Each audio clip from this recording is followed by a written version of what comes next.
Welcome to my YouTube channel A to Z classes by Kaurav sir. Last lecture में हम लोग split in the Congress देखे थे और कुछ टेक्निकल ग्लिचेस के कारण बीच में ही लेक्चर फिनिश करना पड़ गया था हमें। तो स्प्लिट हो चुकी थी, मीन्स कांग्रेस बताया था प्रेसिडेंशियल इलेक्शन में चरम सीमा पर डिफरेंसेस दी गई और क्या हो गया, कांग्रेस दो पार्टों में बट गई, Congress O and Congress R. Congress O means old leader सब उसमें चले गए, सिंडिकेट वाले लोग, और कांग्रेस आर में इंदिरा सपोर्टर लोग आ गए। इंदिरा जी उसको लीड कर रही थी और इंदिरा सपोर्टर लोग आ गई। इंदिरा जी बहुत ही चालाकी से बोल सकते हो इस पॉलिटिकल डिफरेंसेस को या पॉलिटिकल डिवीजन को आइडियोलॉजिकल डिवीजन में कन्वर्ट कर दिए पब्लिक के बीच में और बताए कि ये भाई सोशलिस्ट और ये क्या है, सोशलिस्ट और कंजर्वेटिव के बीच का डिफरेंस है। मतलब मैं सोशलिस्ट हूँ बताया हूँ, इसके लिए वो क्या कर रहे थे, बैंकों का नेशनलाइजेशन किया था, गरीबी हटाओ बहुत सारे प्रोग्राम चलाए थे, ठीक है, और पॉवर्टी कम हो इसको लेकर के डिफरेंट डिफरेंट मेजर्स। हाँ, तो वो सोच ये मतलब सोचो कि ऐसा क्या क्या इस आइडियो पॉलिटिकल एक्चुअली डिवीजन था, लेकिन इसे आइडियोलॉजिकल डिवीजन जनता के बीच में बताए और तो और बताए कि भाई ये pro poor and pro rich, means pro poor versus pro rich का डिवीजन है, समझ रहे हो, pro poor versus pro rich का डिवीजन बता दिया इन्होंने। मतलब बोले कि हम पुअर लोगों के सपोर्टर हैं मीन्स कांग्रेस आर, और रिच लोगों का सपोर्टर कांग्रेस ओ है। और इस अब जनता के बीच में ऐसे बता, इंदिरा जी उस समय लीडर थी, बड़े लीडर थी, ऑब्वियस बात है लोग ज्यादा सुने। और इनका देखना जब नेक्स्ट चैप्टर में बताऊंगा, 1971 के इलेक्शन में सिंडिकेट लीडर्स का सफाया हो गया और बोल सकते हो कैरियर ही खत्म हो गया, क्योंकि इस तरह से आइडियोलॉजिकल बातें की गई कि जनता इंदिरा जी के साथ आ गई कि नहीं हमारे गरीबों का मसीहा तो इंदिरा जी हैं, वो लोग तो अमीर लोग हैं, हम सोशलिस्ट कंसेप्ट इंदिरा जी अपनाएंगे, वो वाले कांग्रेस तो ऐसे ही राजाओं की बात करेगी, ठीक है। ये तो मीन्स हम क्या देखें, कांग्रेस को पॉलिटिकल डिवीजन को इंदिरा जी ने क्या कर दिया, आइडियोलॉजिकल डिवीजन में कन्वर्ट कर दिया। अब आपके बुक में लास्ट टॉपिक है, छोटा सा टॉपिक है, हेडिंग बनाया हुआ है evolution of the privy purse. Privy purse मतलब क्या, पर्स मतलब क्या, पैसा रखते हो उसी को, वहीं से लिंक करना। फर्स्ट चैप्टर में हमारा क्या था याद करो, इसी बुक का challenges of the nation building था, ठीक है। फर्स्ट चैप्टर में कैसे कैसे हम लोग 565 प्रिंसली स्टेट्स को यूनाइट कर रहे थे, बोल सकते हो राजवाड़े को यूनाइट कर रहे थे। उसी में आपको बताया भी था, 3 स्पेशल केसेस बताया था, जम्मू कश्मीर, जूनागढ़, हैदराबाद, एक मणिपुर का केस बताया था, तो उसी में था। तो जब राजाओं को मिलाया जा रहा था इंडिया में, तो भाई वो तो ऐसे तैयार नहीं थे, कौन राजा का पोस्ट छोड़ना चाहेगा यार, वो सोचेगा हमारा राज्य किसी देश के अंदर चला जाए, उसके रूल हम फॉलो करें। तो उनको कुछ कुछ लिबर्टी दिया गया था। लिबर्टी क्या दिया गया था, जैसे प्राइवेट प्रॉपर्टी रख सकते हो एक लिमिट के बाहर भी, और क्या क्या, तो आपको अलाउंसेज गवर्नमेंट की तरफ से देंगे।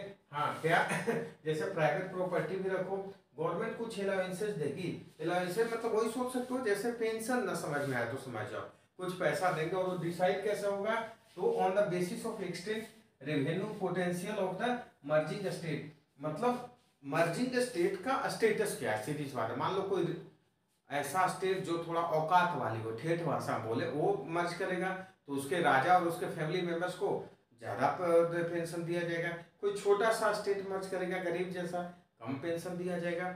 ये सब क्या स्टेट बोल सकते हो, ठेठ भाषा में जो मर्जिंग स्टेट्स थे, प्रिंसली स्टेट्स बोल सकते हो, उसके स्टेटस बेसिस पे इन्होंने कहा था कि हम क्या करेंगे, आपको अलाउंस दे देंगे कुछ कुछ, ताकि आप क्या करो मेरे में मिल जाओ। देखो क्रिटिसिज्म तो उस समय भी हुआ था लेकिन कम हुआ था, और उस समय मेन हमारा मोटिव क्या था, किसी तरह ये लोग इंडिया में मिल जाएं, एक भारत तो बन जाए। अभी तो आजाद हुए, क्योंकि लोग बोले थे कि एक तरफ तो आप कॉन्स्टिट्यूशन बना रहे हो जिसमें आप इक्वलिटी का बात कर रहे हो, equality before the law, 14th का बात हो रहा है, 17th का बात हो रहा है, क्या evolution of the titles, means यहाँ पे कोई राजा महाराजा नहीं रहेगा। तो सोशल जस्टिस की बात कर रहे हो, इकोनॉमिक जस्टिस की बात कर रहे हो, पॉलिटिकल जस्टिस की बात कर रहे हो, एक तरफ आप स्पेशल अलाउ कर दे रहे हो कुछ लोगों को। तो क्रिटिसिज्म जवाहरलाल नेहरू, उस समय सरदार वल्लभ भाई पटेल, सबको झेलना पड़ा था इस मैटर पे। लेकिन देखो डिपेंड करता है कि टाइम क्या है, अभी हमारा प्राइम फोकस क्या है। तो टाइम उस समय था किसी तरह इंडिया को मर्ज, इंडिया में इन लोगों को मर्ज करो, इंडिया बनाओ, इसलिए उस समय इशू थोड़ा दब गया था। लेकिन बार बार नेहरू जी भी कभी कभी क्रिटिसाइज करते थे इस चीज को, आता था उनके सामने कि इसी देश में कुछ स्पेशल स्टेटस दे रखो, जैसे कश्मीर को आता था ना कि भाई स्पेशल स्टेटस है 370 उसको दे रखे हो, ये भी तो ही उसी तरह का बात था। इंदिरा जी जब आई तो क्या की, ये बता रहे थे, इंदिरा जी सोशलिस्ट कंसेप्ट की तरफ दिखा रहे थे पब्लिक को, हम सोशलिस्ट हैं बोले, बार बार को क्रिटिसाइज कर रहे थे और कोशिश भी किए कि क्या हम प्रिवी पर्स के को खत्म करेंगे, और उसके लिए कोशिश क्या किए तो देखना 1970 में, अब देखो हुआ क्या, तो 1969 में एक तो कांग्रेस बट गया, और कांग्रेस बट गया तो यहाँ तक कि इनके डेप्यूटी होते थे, means deputy prime minister, India का फर्स्ट डेप्यूटी प्राइम मिनिस्टर कोई पूछे तो बताना सरदार वल्लभ भाई Patel, and second deputy prime minister तो क्या बताओगे, मोरारजी देसाई, वो भी चले गए थे कांग्रेस में छोड़ करके। तो जब प्रिवी पर्सेज का इन्होंने क्या किया, कॉन्स्टिट्यूशन अमेंडमेंट लाने का कोशिश किया इंदिरा जी ने, जी हाँ, मीन्स भाई कॉन्स्टिट्यूशन में सुधार करना पड़ेगा, तो कॉन्स्टिट्यूशनल अमेंडमेंट लाने का कोशिश किया 1970 में, लेकिन लोकसभा में तो गवर्नमेंट की मेजोरिटी थी, राज्यसभा में ये कॉन्स्टिट्यूशन अमेंडमेंट नहीं पास हो पाया, मीन्स प्रिवी पर्स अभी तक बचा था। इंदिरा जी कहाँ मानने वाली थी, ऑर्डिनेंस लेकर के आए, ऑर्डिनेंस मतलब आर्टिकल 123 के थ्रू प्रेसिडेंट ऑर्डिनेंस को इशू करते हैं, और आर्टिकल 212 के थ्रू गवर्नर इशू करते हैं। जिन्हें ना पता हो इतना समझ जाओ कि लॉ एक तरह से होता है, मान लो इमरजेंसी केस में कभी सेशन ना चल रहा हो जैसे लोकसभा राज्यसभा, तो ऑर्डिनेंस लाया जाता है, उसी दिन से लॉ अप्लाई हो जाता है जैसे ही प्रेसिडेंट साइन कर देते हैं। ऑर्डिनेंस लेकर के इन्होंने आया, लेकिन सुप्रीम कोर्ट ने इसे क्या कर दिया, नल एंड वॉइड डिक्लेयर कर दिया, बोला नल एंड वॉइड मतलब बोला कि ये पर्स मतलब ऑर्डिनेंस ठीक नहीं है, इंदिरा जी को मुंह खिलानी पड़ी। इंदिरा जी ऐसी इतनी चालाक, इसी को बनाती इलेक्शन कैंपेन 1971 का, इलेक्शन में बहुत बड़ी बड़ी बातें करने लगे। हाँ हाँ, जब ये खत्म कर रही थी उसी समय मोरारजी देसाई बहुत विरोध कर रहे थे और इसे अनइथिकल बता रहे थे कि आपने तो इसी यही कर करके इंडिया में मिलाया उन राजाओं को, और फिर उसके बेचारे का स्पेशल प्रिविलेज हटा दोगे। एक और बोल रहे थे ब्रीच ऑफ द ट्रस्ट होगा, मीन्स ये ट्रस्ट आपने खत्म कर दिया ना, तो किसी को स्पेशल स्टेटस करके बोले कि हम आपको देंगे और कुछ दिन बाद आप हटा रहे हो। लेकिन खैर वो सब चीजें चलते रहती है। इसे इंदिरा जी ने 1971 इलेक्शन का प्रॉमिस ही बता दिया, बोलो एक बोल सकते हो मैनिफेस्टो बना दिया कि हमें यदि जिताओ, मेजोरिटी दो, मैं इन राजाओं का स्पेशल स्टेटस खत्म करूंगा। पब्लिक क्या है, पब्लिक तो खुशी हो जाती है, चलो कोई हम गरीब देश है, अभी भी बहुत सारे गरीब हैं इंडिया में, तो पब्लिक सोचती है कि किसी के अमीरी छीना जा रहा है, इससे खुशी कुछ नहीं हो रही है। तो क्या किया 1971 में, आगे बताऊंगा, इंदिरा जी फुल मेजोरिटी से आई, बड़ी लीडर बनकर के उभरी, क्योंकि इनके जो अगेंस्ट वाले पार्टी में थे वो तो खत्म ही हो गई, अपोजिशन को भी धूल चटाई और सीट्स 1967 से बढ़ ही गया। और आगे बताऊंगा कि 1967 ऐसे तो इलेक्शन 5 इयर्स में होना चाहिए था, 1972 में इंदिरा जी को इतना कॉन्फिडेंस था कि 71 में ही इलेक्शन करवा ली।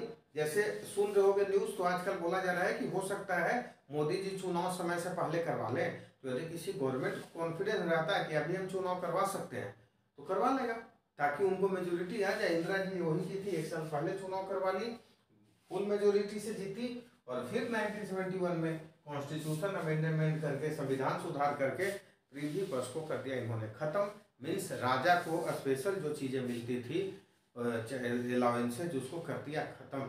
1971 की कहानी बताऊंगा अगले चैप्टर में, वो तो चलते ही रहेगा। आपके इस चैप्टर में थोड़ी थोड़ी सी पर्सनालिटीज के बारे में कुछ कुछ दिया हुआ है, जैसे कर्पूरी ठाकुर बता दूं, बिहार के चीफ मिनिस्टर भी 2 बार रहे थे, गरीबों का नेता बोलते थे, जी हाँ गरीबों का नेता बोलते थे, जेपी आंदोलन में भी थे। और इन्होंने क्या किया था, बैकवर्ड क्लासेस का रिजर्वेशन बिहार में क्या किया था, अलाउ किया था। इंग्लिश के घोर विरोधी थे बोल सकते हो। ओबीसी क्लास का आज भी देखना, कर्पूरी ठाकुर का नीतीश जी नाम लेते रहेंगे, लालू जी नाम लेते रहेंगे, मुलायम जी के बेटा लेते रहेंगे, कर्पूरी ठाकुर, मतलब ओबीसी पॉलिटिक्स को ये आगे चल करके पढ़ाते थे, इसलिए बिहार से रिलेटेड ज़्यादा इनकी रही है बैकग्राउंड। एक और नेता का नाम है, बता चुका हूँ, एस निजलिंग गप्पा, आंध्रा का लीडर होते थे, सीएम भी रहे थे, और ये सिंडिकेट ग्रुप के थे, याद करो, यही व्हीप जारी किए थे, ये व्हीप थे कब, जब कांग्रेस स्प्लिट हो रही थी, तो यही तो व्हीप जारी किए थे कि इनको वोट देना है। ये आपका दूसरे लीडर थे के कामराज, बता चुका हूँ, फ्रीडम फाइटर रहे हैं, सीएम रहे थे उस समय के मद्रास प्रोविंसेस का, ये भले इलिटरेट थे लेकिन मिड डे मील का कंसेप्ट इन्होंने लाया। आज भी इनका नाम लिया जाता है, कोई बोलता है ना कि नेताओं को पढ़ा लिखा जरूरी है, तो लोग यही बताता है कि भाई कामराज साहब तो नहीं पढ़े लिखे थे लेकिन बहुत बढ़िया गवर्नेंस किए थे। क्रिटिकल टाइम में इंडिया का 2-2 पीएम की अचानक जब डेथ हुई थी तो यही कांग्रेस के चीफ थे, कौन, के कामराज। इन्होंने ही इंदिरा जी या लाल बहादुर शास्त्री को प्राइम मिनिस्टर बनाया था। ठीक है, ये आपके के कामराज थे। एक और राम मनोहर लोहिया, सब लोग जानता है, एंटी कांग्रेस या नॉन कांग्रेसियन, क्या इन्होंने ही तो कंसेप्ट दिया था कि सारे अपोजिशन मिल जाओ। और क्या किया था, इंदिरा जी के घोर विरोधी गुंगी गुड़िया इंदिरा जी को इन्होंने बोला था। प्लस में क्या किया था, तो राम मनोहर लोहिया फ्रीडम फाइटर भी थे। 1942 मीन्स क्विट इंडिया मूवमेंट का।